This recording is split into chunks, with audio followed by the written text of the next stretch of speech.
Welcome to अड्डा 24/7। आज हमारे साथ एक बहुत ही खास स्टूडेंट आए हुए हैं और जब मैं बोल रहा हूँ खास तो पूरे भारतवर्ष के अंदर उनकी 20th रैंक है सीयूईटी यूजी 2025 के अंदर। तो जी हाँ, मैं बात कर रहा हूँ अखिल अग्रवाल की। आज हमारे साथ अखिल अग्रवाल प्रेजेंट हैं।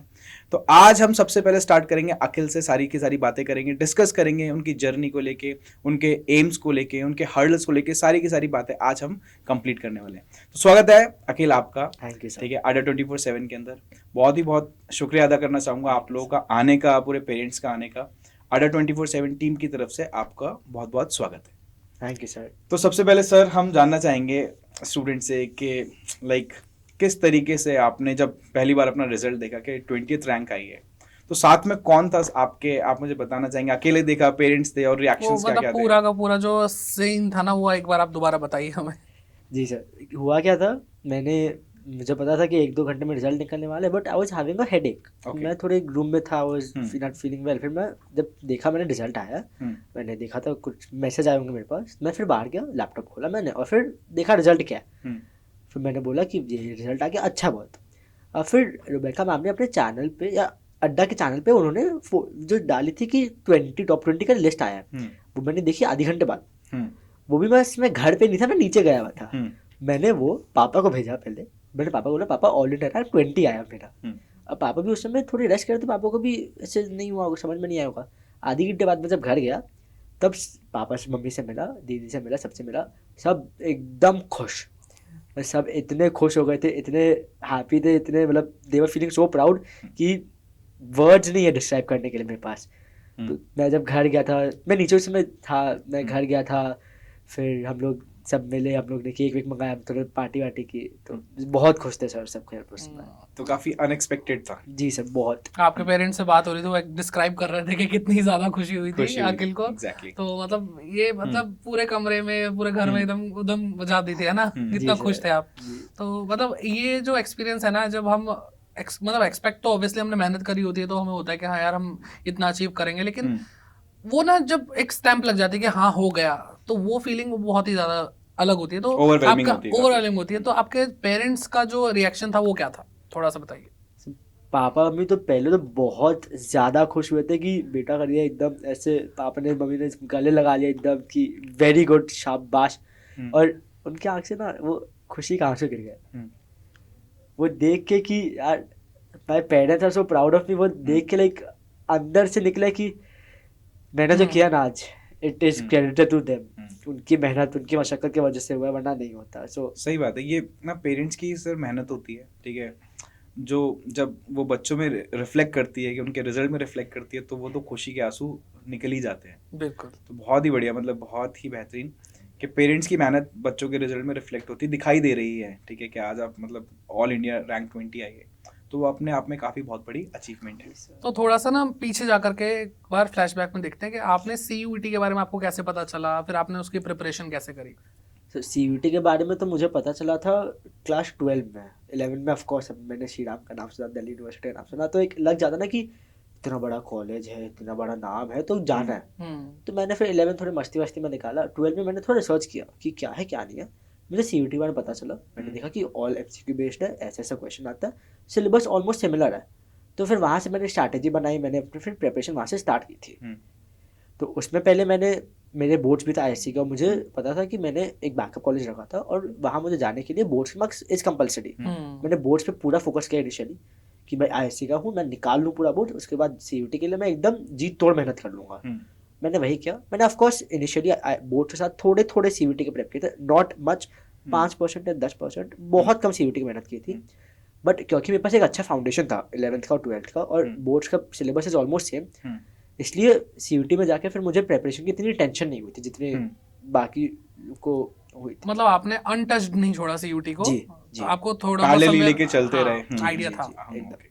तो फिर रिसोर्सेज वगैरह कैसे गैदर करे, क्या क्या रिसोर्सेज फॉलो करे, रेफरेंसेस कहाँ से ली? क्योंकि कभी कभार ऐसा होता है कि हम आते हैं, हमें एग्ज़ाम के बारे में पूरा पता नहीं होता, क्योंकि एग्ज़ाम भी काफ़ी इवॉल्विंग है, काफ़ी सारे चेंजेस आते रहते हैं, और इस बार से तो वैसे ही लेवल काफ़ी एग्ज़ाम का बढ़ गया है जी। तो कहीं ना कहीं फिर असिस्टेंस की हमें ज़रूरत पड़ती है। तो किस तरीके से मतलब आपने रिसोर्सेज को मैनेज करा, कहाँ कहाँ से पढ़ा आपने? सर इनिशियली तो बोर्ड्स मैंने जब खत्म हुआ मैंने 1-2 दिन का ब्रेक लिया, फॉर्म भरा, फिर मैंने तीसरे दिन पढ़ाई की स्टार्ट। फिर मैंने देखा कि यार तो मेरे लिए बहुत नया और सीयूटी का ऐसे भी नया, तो मैंने भैया दीदी से बात किया, उनको भी थोड़ा टाइम लग रहा था ऐसे रेफरेंसेस मिलाने के लिए। तो फिर मैंने यूट्यूब पे सर्च करना स्टार्ट किया, मुझे आपका वीडियो दिखा था सीयूटी अड्डा का कि ऐसे ऐसे करके आप कर सकते हो पढ़ाई। मैंने एक आध वीडियो देखा, मुझे बहुत इंट्रीगिंग लगा कि अच्छा है बहुत, कि हाँ समझ में आना चीज़।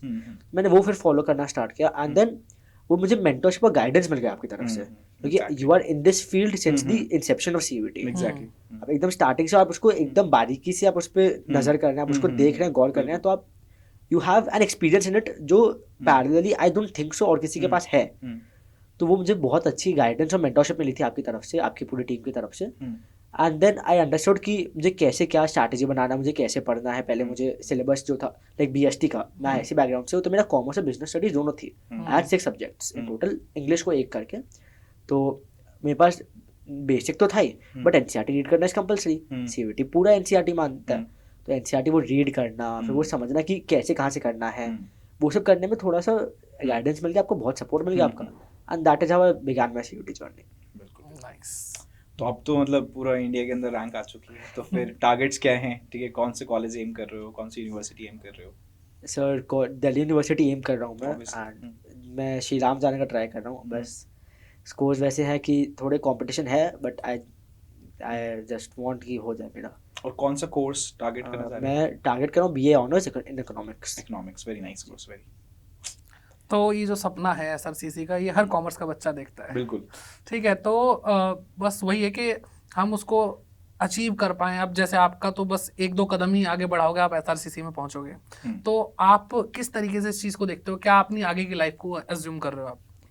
जी सर, मैंने एसआरसीसी के बाद सोचा कि I get into the field of finance, right. Finance में कुछ क्या, I want to do some other degree, मुझे सीएफए करना है। And then after that I will get into a job, या फिर आई विल डू एमबीए, वैसे करके I will get into my career start, I will get my career started.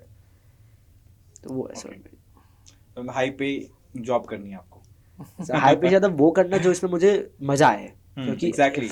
I am earning a lot, but वो काम करने मुझे बहुत मजा नहीं मोनोटोनस आएगा। लग रहा है, बोरिंग लग रहा है, तो किया ही नहीं जाएगा। आफ्टर पॉइंट ऑफ टाइम मैं एकदम मरा सो जाऊंगा कि यार मैं करने के लिए कर रहा हूँ, मन से नहीं कर रहा हूँ। तो I want to do something जिसमें मेरा इंटरेस्ट जागे, जो मुझे बहुत पसंद आए करना, वो मेरा प्लान है। तो चलो, ये तो खैर पढ़ाई वढ़ाई की बहुत बातें ही होती हुई रहेंगी, हाँ। है ना, मस्ती की बात करी दी कि मजा आए। तो पढ़ाई के अलावा कौन कौन सी चीजें जिसमें आपका इंटरेस्ट है? सर ऐसे I was part of the school dance team in class 12। मैंने एम्बियंस भी किए हैं, मुझे उसमें बहुत मज़ा आता है, को करिकुलर में मुझे मज़ा आता है। प्लस मैं थोड़े बहुत वो होते हैं वीडियोस जिसमें you learn about something new, वो सब। देन थोड़े स्किल्स ओरिएंटेड मुझे वो जानना पसंद है, तो मैं वैसे थोड़े बहुत क्लासेस भी करता हूँ, तो उसमें बहुत मज़ा आता है सर मुझे। एंड पढ़ाई में तो आता है मज़ा, वो तो पता चली गया पूरे इंडिया को। तो गेम्स में कौन सा, मतलब कौन सी गेम आपको बहुत पसंद है? सर गेम में मैं बास्केटबॉल खेलता था, और मैं घर में नीचे कॉम्प्लेक्स में we have a TT table, तो मैं थोड़ा टीटी में खेल लेता हूँ ऐसे।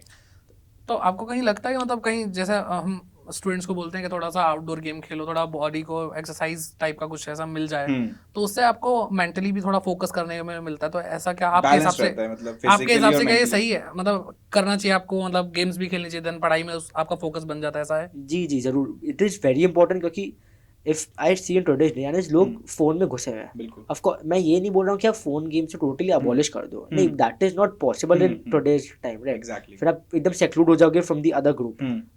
तो आप खेलो थोड़ी देर, but do not make it an addiction for yourself. If you are telling me आप फोन में आप कोई पर्टिकुलर गेम खेल रहे हो for 8 to 12 hours every single day, that is absolutely wrong. Correct, मतलब दवाई कितनी खानी है वो पता होना चाहिए। ओवरडोज हो भी तो भी प्रॉब्लम है। हाँ, जी जी। तो आप नीचे जाके खेलो, अब नीचे जाके भी सेम चीज, ओवरडोज नहीं करना उसका। तो go for a walk, have a chat with your friends, आप दोस्तों से मिल लो जाके। फिर मेरे घर पे नीचे साइकिल भी अच्छा, तो मैं साइकिल चला लेता हूँ कॉम्प्लेक्स में ऐसे गाना सुन के। जाके खेलो, play with your friends, have some fun. तो एक पर्सनल सोशल इंटरेक्शन भी होता है ना, वो भी बहुत हेल्प करता है कि एक निकल जाता है कि भाई हाँ आज का हो गया थोड़ा मस्ती, थोड़ा मजा हो गया, तो मैं जाके घर पे पढ़ दूंगा अब। वो फ्रेश एयर भी मिल जाता है, फिर एक अलग से एनवायरनमेंट क्रिएट होता है। अब अगर आप वो घर में रह रहे हो बंद रूम में, आप बैठ के फोन पे खेल रहे हो, उतना नहीं आता मजा।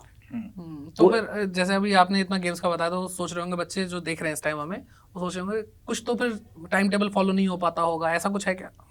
सर टाइम टेबल फॉलो, आप create a schedule for yourself and try to stick to it जितना पॉसिबल हो। हाँ, आप दिन का अगर बोल रहे हो कि 8 घंटा पढ़ना चाहते हो, अगर किसी दिन नहीं पॉसिबल, आप दिन के 6 घंटे तो पढ़ो। सही बात। आप ये मत करो ना कि यार अब तो मैं दिन का 8 घंटा नहीं पढ़ सकता तो मैं कुछ नहीं पढ़ूंगा, बिल्कुल। पॉइंटलेस है वो चीज़। आप 8 घंटे, आप 6 घंटे पढ़ सकते हो, 6 घंटे पढ़ो, आप अगले दिन और पढ़ देना, अगले दिन आप कवर अप कर साढ़े लेंगे। तो जी इस कॉन्वर्सेशन से टॉपर्स का माइंडसेट दिख जाता है। Exactly. एग्जैक्टली, है ना, कि मतलब कितना बैलेंस्ड अप्रोच रहती है, सारी चीजें रहती हैं। हाँ, very nice, very nice. Sir एक और तो चीज़, प्रैक्टिकलिटी पे ज्यादा फोकस करो रादर देन कि मैंने अगर टाइम टेबल बना लिया कि मेरे को आज 12 घंटे पढ़ना है, नॉट रूल ऑफ थंब। हाँ, रूल ऑफ जी, थंब जी। यूज करने का कोई फायदा नहीं है। जी तो आप उसको क्योंकि प्रैक्टिकल नहीं है, अप्रोच नहीं कर पाओगे, उसको अचीव नहीं कर पाओगे। जी प्रैक्टिकल टारगेट्स बनाने चाहिए। हाँ। और rather than making a practical targets, आप पहले स्केड्यूल अपना बना लो और उस रूटीन को फॉलो करना स्टार्ट करो। Correct, definitely. Nice.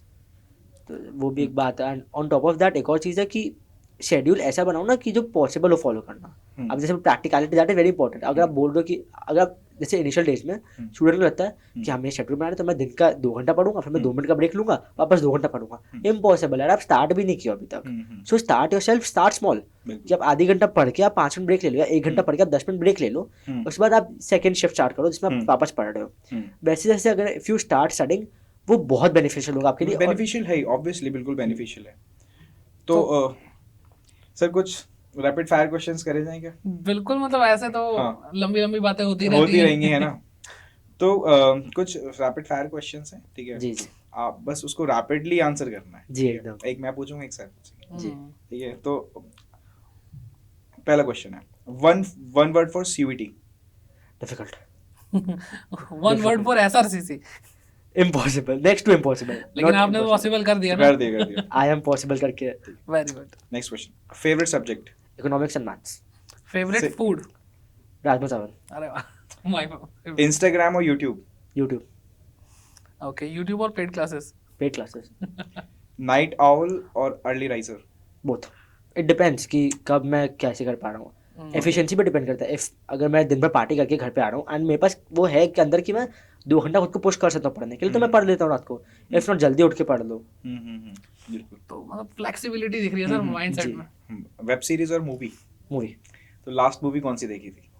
Last movie, मेरा प्लान बना अभी सितारे ज़मीन पर देखने का, बट आई लाइक, अभी I forgot the name of the movie जो अभी निकला था विकी कौशल का, इन विच ही छावा वाज फिनोमिनल। मुझे तो एंड सीन में जाके थोड़ा ऐसे हो गया था गूज़बम्प और इमोशनल। हाँ जी। तो मेरे पास हैम्पर है नहीं सर। दिल तो जीत ही लिया दिल है। जीत लिया आपने, Thank बहुत ही you, sir. बढ़िया। ठीक है, Thank काफी you. अच्छा माइंडसेट है आपका। ठीक है, बहुत बढ़िया लगा। ओके, तो लास्ट जाते जाते आप जो सीयूटी 2026 के स्टूडेंट हैं उनको क्या टिप्स देना चाहते हैं? यार सीवीटी के लिए अगर आप पढ़ रहे हो ना, अभी जुलाई है, स्टार्ट कर दो। If not particularly for CVT but start for boards at least, कि आपका सिलेबस थोड़ा सेम रहेगा तो एंड में जाके आपको इतना प्रेशर नहीं पड़ेगा। Of course taking the first step is very difficult, वो निकालना थोड़ा मुश्किल है आपके लिए, बट उसके बाद ईजी बन जाएगा सब कुछ। एक हैबिचुएट हो जाओगे आप कि आपको कैसे करना है कैसे नहीं करना है। Plus mentorship is definitely important. तो इनिशियल डेज में आप ask the CUET Adda team, they have been very helpful to me as well. मैंने कुछ पूछा था, I have been replied a lot of times. तो डेफिनेटली आप टेक मेंटोरशिप, क्योंकि बिना जाने क्या करना है अगर आप कुछ करने जाओगे और वो गलत निकला तो टाइम वेस्ट है, Exactly. पॉइंटलेस है वो चीज़। तो ask your mentors, ask your teachers, even in school अगर आपको ऐसे नहीं पता कि आपको क्या करना है, ask the CUET Adda team, you can contact them. फिर स्कूल में टीचर से बात कर लो and then get to know stuff कि कैसे क्या करना है आपको।